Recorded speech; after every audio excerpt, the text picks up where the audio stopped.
Welcome to Sportsmemo's betting podcast for June 4th, MLB edition with Dr. Chuck making his debut on Sportsmemo podcast. Dr. Chuck, welcome in. How are you today? Great. How are you today, Drew? Doing good. Excited to have you on the podcast, guys. You can follow Dr. Chuck on Twitter at Dr. Chuck RX. We're going to be breaking down about 5 games on today's slate. Starting at the top of the board here, we got 901, 902, Atlanta at Pittsburgh. Fried versus Brault. Brault is a young guy throwing from the left side, as is Fried from the left side. 2 southpaws coming up here. Atlanta commanding a big price tag, up over minus 175 right now. They're taking some big money here, Dr. Chuck. Opened, about minus 148? So a 30-point move towards the Braves here on the road. Total of 9. You agree with this with this line move? I do agree, unfortunately, and by the time we got now to the podcast, it's deteriorated in value a little bit. I see some of the opening last night as early as low as maybe minus 135, minus 140, which would have been pretty awesome value for this matchup. Both guys coming from the left side, as you mentioned, is part of what I am capping here. Fried didn't have a good outing in his last game, but has been a pretty solid young stud so far this season for the Braves, who also hit lefties well, which is an advantage tonight. I focus a lot on analytics, sabermetrics, things like that, and his xFIP is on an ERA scale, but it's about a 3.5, which is pretty excellent. As you mentioned, this big move on less than 70% of the tickets is probably a lot of good money to follow. I don't know if someone might want to, unfortunately, the value, sometimes you have to lay the big wood in the baseball world. You're going to get a much better price on the run line at this point, but I'm pretty sure it's definitely the way to go, which unfortunately is some of the reasoning for this big move. The Braves are one of the better teams against lefties. Pirates are not so good against lefties. Josh Bell is kind of a MVP candidate early this season, depending upon where the Pirates go with this season, but he's up there in numbers with Yelich. But as far as his weighted runs above average, is about 22 from the left side and about 3 from the right side. He's almost completely average, almost below average from the right side. He's completely neutralized as their main, run production, as well as the Pirates haven't faced a lefty in a while. And I like to follow trends as far as lefties because it's a different kind of rotation, different lineup that Hurdle's going to put out a lot of times, and teams that haven't faced a lefty or only faced one lefty in the last 10 or 12 games are 3-14 straight up. Pirates just themselves are 2-7 against lefties since the end of April. So tough to lay that big price, but I definitely would lean towards it and maybe even try and get a little more value on the run line. But I think the Braves probably going to get to Brault, who, just doesn't have the same stuff as Fried, and I think Fried isn't going to struggle as much with Bell isn't good against the lefties. The rest of the lineup kind of goes around Bell, and I think the Braves might win this one going away. Yeah, no, I'm with you, as is the market. I guess you could make some arguments for Brault. 0 home runs last 3 innings. I guess he's pitched 11 innings, only giving up 2 earned runs, and that's against the Dodgers and the Reds, 2 pretty good lineups. I'd say the Dodgers is arguably the best lineup in all of baseball right now. Absolutely. And he shut the Reds down completely, which hasn't been as daunting of a task as we would have thought it would be coming into the season, but it's still not easy. No, not easy at all. So interesting move there in the markets. And guys, we're talking with Dr. Chuck. It's his first time on the podcast. He started with Sportsmemo in March 1st, actually. He's been on a heck of a run. He's a great capper. A lot of you out there know him, even though it's his first time on the podcast. He's also the $2 handicapper today, meaning his top play on the board, a 5%er tonight in MLB action, is available for just $2 at sportsmemo.com. So check it out today. We also got 4 or 5 more games we're going to break down here, Dr. Chuck. We got the Chicago White Sox at the Washington Nationals. Lopez versus Strasburg here. 2 righties going after it. And the Nationals laying $2.50 here, minus 250 favorites in our nation's capital. 8.5 being the total. You looking to bet this one? I am. I'm trying to avoid some of the pitfalls that you can have with a number like this, because it's almost, it's such a ridiculous price that it can almost be useless to bet, especially if you're keeping your amounts and you're not going overboard based on the number. It's not going to be worthwhile to take any kind of money line bet, really, except on the White Sox if you had any kind of information to back them. I definitely would not be backing the White Sox here, and wouldn't be wanting to go for the Nationals on the minus 250, but finding value. And we were talking earlier, Nationals are getting a little healthier. They have, Soto and Rendon that both are pretty solid. Trey Turner's healthy. The pitching is good. Strasburg is having a great season, analytics and sabermetrics wise. Reynaldo Lopez is almost on the exact opposite scale, where he's got one of the worst FIP xFIP splits in the league. And Nationals have been, pretty decent getting at the pitcher early in the game. I would definitely lean towards taking that first 5 minus a half run with the Nationals here. Still going to be laying some wood on that, but that's going to be a lot bigger value. I don't trust the Nationals pen. Obviously, they're about the worst pen in the league, and I think Dave Martinez is a detriment to some of the betting that and the decision making, and avoiding that. Strasburg should almost definitely get through 5, and if he doesn't, we're going to lose that bet anyway. So I like laying that. I think that he shuts the White Sox lineup down through the first 5 at least. Nationals just have to get a run or two in, and I really think that shouldn't be that difficult against Lopez first 2 or 3 times through the lineup. And Dr. Chuck, let me ask you a question about laying run lines with the home team. Of course, you'll only have 8 at-bats to the opposing team's 9. Do you think that that's worked into the line, meaning the odds makers, everybody knows that? Or do you think that could be, a sucker's bet, and you're just really trying to find ways to bet on this game? Yeah, no, I definitely would not have – I would not want to go with the full game on that. I am not a fan of the home team run line. It's definitely got to be a very special situation to want to go that route.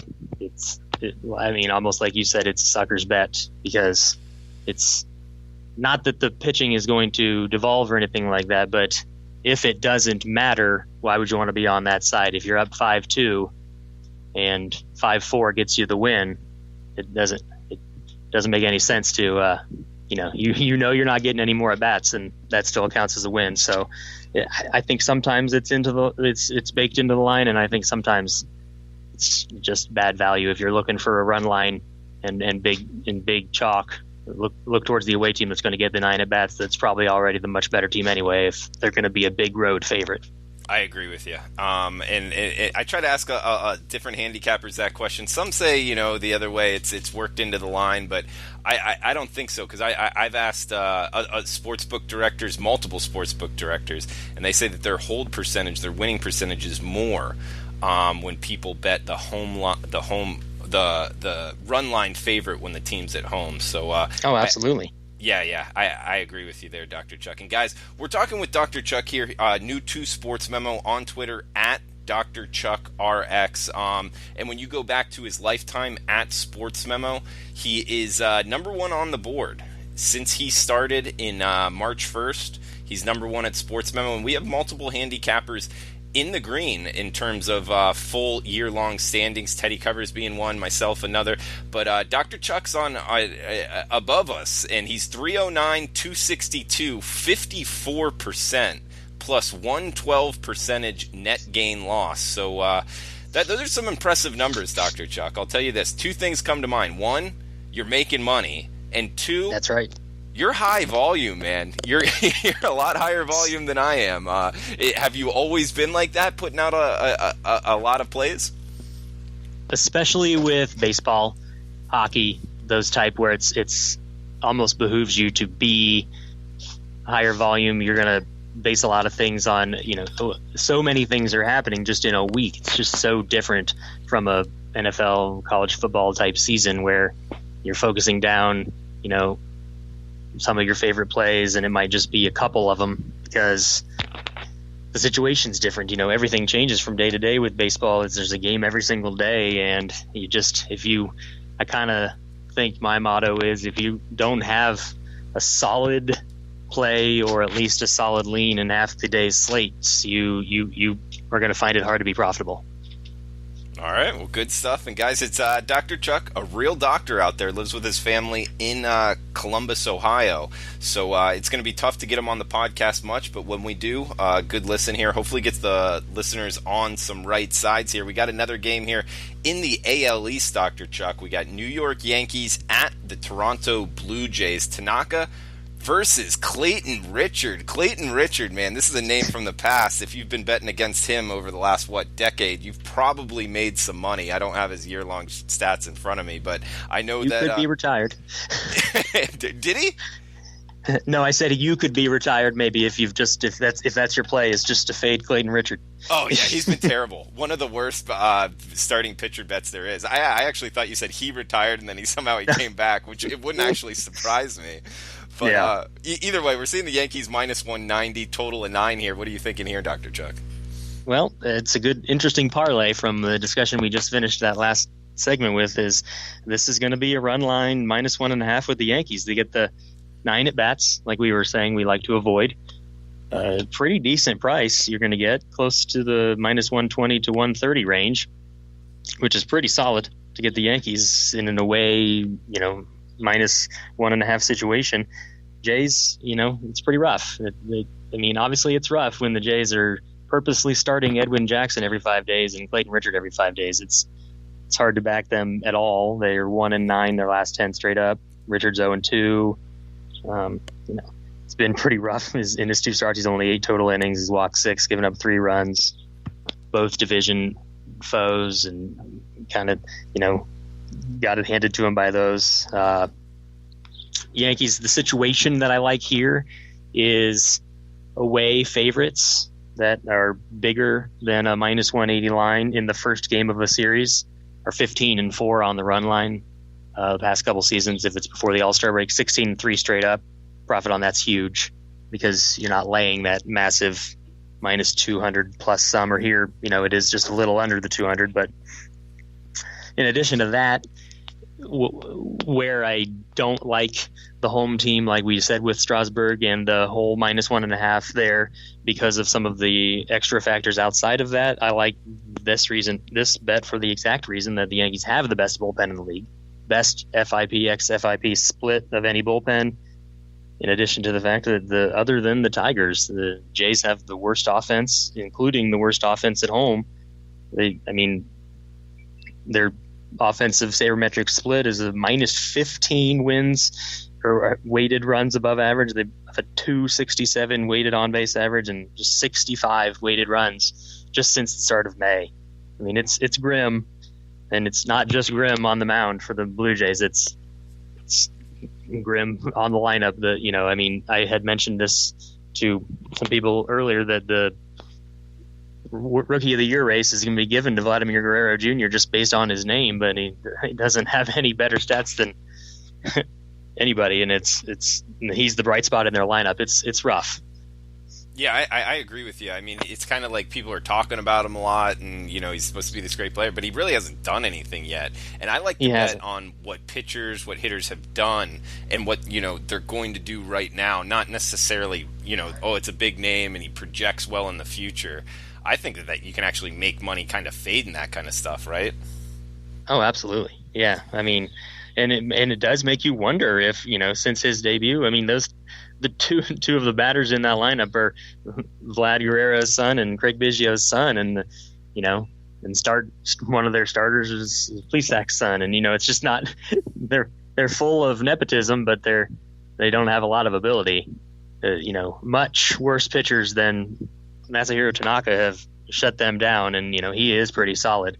The only downfall he's got is just a little bit of a higher home run to fly ball ratio, but Jays aren't going to get anybody on base to make that really big issue, especially against an offense that is going to start 9 right-handed batters up and down the lineup and just hammer Richard probably, into oblivion before he even gets through the lineup the second time.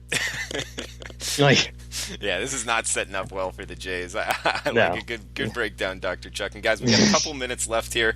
We'll hit on a couple more games here on the MLB slate. We got Dr. Chuck on. He's the $2 handicapper today at Sportsmemo.com.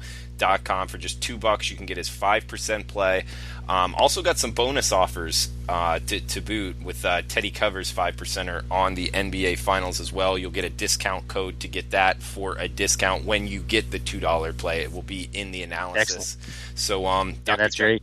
Yeah. A lot of stuff going on at sportsmemo.com. Check out the website. We got Cincinnati at St. Louis up next. Castillo versus Cabrera, 8.5 being the total. Castillo is a guy I bet on a lot, Dr. Chuck. I like him. I mean, he's been shaky of late, but still that fastball is up there with some of the best. I think that Cincinnati at a low price here, as low as minus 114 right now at Bookmaker is the side. Do you agree with me, or you think the Cards is the play here? Well, I was all set just like you, and I'm a little bit of a Reds homer. I try to divorce that from my capping, and so I watch from afar and bet on him too much, unfortunately, and doesn't always go my way. Castillo is just about the best damn thing going in the NL right now. He probably has one of the best changeups that is it's just so nasty in the mid 80s, that just crippling hitters up and down, but just isn't getting enough. They're 6-6 in his starts, and it's just painful to watch what happens. He's only had a couple of outings that were even worthy of a loss, let alone a dominant win. So it is frustrating. I don't like how this is moving. It's about a 50-50 bet ticket split, and the price has dropped by 10, 15, maybe even 20 points soon. So I am leaning more towards, and hopefully this isn't deteriorated. You can get the 9, but I like the under 9 in this game. It's not my favorite thing to do that with Genesis Cabrera on the hill for the Cardinals. That's not the guy that you want to back, but at the same time, it's a lefty, and the Reds are just, they're struggling. They don't replace the lefties in their lineup with guys that are, better at the plate when they have to do something like that to adjust. And Votto still may play, and Winker still may play, but if Winker and Votto don't play, they're not replaced by someone that's better than them hitting against a lefty. And Castillo shouldn't have a problem shutting anybody down. And I also have a system where early in the season, not necessarily before the All-Star break, but before July, and this is this very specific underplay based on divisional foes where the teams, struggled their last time out, and that usually carries over to the next day, even with rest, even to the next game, even with rest. And so I really like the under 9 here. If you can get 9, I think there's still some 9s. 8.5 isn't terrible. I wouldn't play it as big as you play the 9, maybe half that, but both of them should be solid. It feels to me like a 4-2 game, and hopefully that's in Castillo's favor. Dr. Chuck, we got one game left here. We got a late night affair, 10:07 Eastern, 7:07 Pacific estimated first pitch. Oakland at LA. Talking about the Angels here. Montez versus Canning. Pretty much a pick 'em price now. It's bounced around anywhere from plus 100 on both sides to as high as minus, I believe, 115, 120 for the Angels. Crazy travel spot here with the Angels having to go from the West Coast to Chicago back to the West Coast. Even though I doubt Canning, the pitcher, made that trip, it's still something to keep in mind for the lineup. I tend to look towards the under here, mostly 8.5. There is a 9 out at Bookmaker. Montez for Oakland, he's had some trouble with his control, but if he can throw it over the plate, he's a tough guy to hit. What are you thinking here out on the West Coast late night action, Oakland at the Angels?